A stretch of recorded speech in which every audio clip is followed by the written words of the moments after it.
അച്ഛനെയും അമ്മയെയും കൊന്ന കേസിൽ പ്രതിയോട് അവസാനം ചോദിക്കുമല്ലോ, നിങ്ങൾക്ക് എന്തെങ്കിലും പറയാനുണ്ടോ?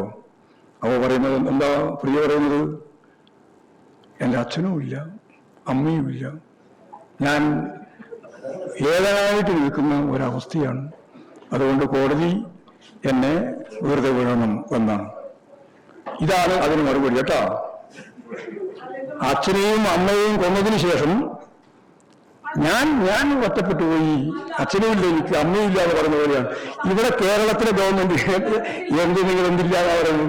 ഇടതുപക്ഷ ജനാധിപത്യ മുന്നണി ഗവൺമെന്റ് ഒരു 25 കൊല്ലത്തിന്റെ അപ്പുറം വികസനത്തെ കണ്ട് കേരളത്തിന് വേണ്ടിയിട്ടുള്ള മുഴുവൻ പദ്ധതിയും കേന്ദ്ര ഗവൺമെന്റുമായിട്ട് ചേർന്ന്, കേന്ദ്ര ഗവൺമെന്റ് അല്ലാതില്ല, കേന്ദ്ര ഗവൺമെന്റുമായി ചേർന്ന് ഏതാണ്ട് തിരൂര് വരെ റെയിൽവേയുടെ ഭാഗമായിട്ടും അതിന് അപ്പുറത്തുള്ളത് പുതിയ ലൈനും എടുക്കാൻ വേണ്ടി തീരുമാനിച്ച് കാര്യങ്ങൾ തയ്യാറാക്കി DPR തയ്യാറാക്കി അയച്ചവർ ചർച്ച ചെയ്തുകൊണ്ടേയിരുന്നു.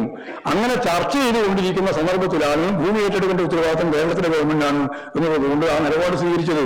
എന്നിട്ട് അത് കുറ്റിവരിക്കാൻ പുറപ്പെട്ട ആളുകളെ കുറ്റിവരിച്ചതിന്റെ അടിസ്ഥാനം വേറെന്തോ ആണെന്ന് വിചാരിച്ചിട്ട് അവരെന്ന്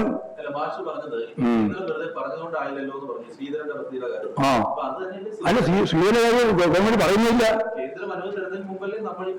അല്ലല്ല, കേന്ദ്ര ഗവൺമെന്റ് അനുവാദം തരുന്നതിന് മുമ്പില്ല, കേന്ദ്ര ഗവൺമെന്റ് പറഞ്ഞിട്ടാണ് ചെയ്തത്. എല്ലാ രേഖയുണ്ട്, പറഞ്ഞതിനെല്ലാം മുഴുവൻ രേഖയുണ്ട്. DPR തയ്യാറാക്കാൻ വേണ്ടിയുള്ള രേഖയുണ്ട്.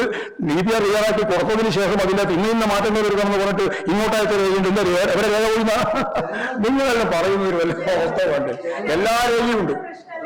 രേഖ ഇതൊന്നും ആർക്കൈവ്സിൽ പോയി പരിശോധിക്കേണ്ട. ഇപ്പൊ നിങ്ങൾക്ക് ഏത് രേഖ വേണമെങ്കിൽ തരാം.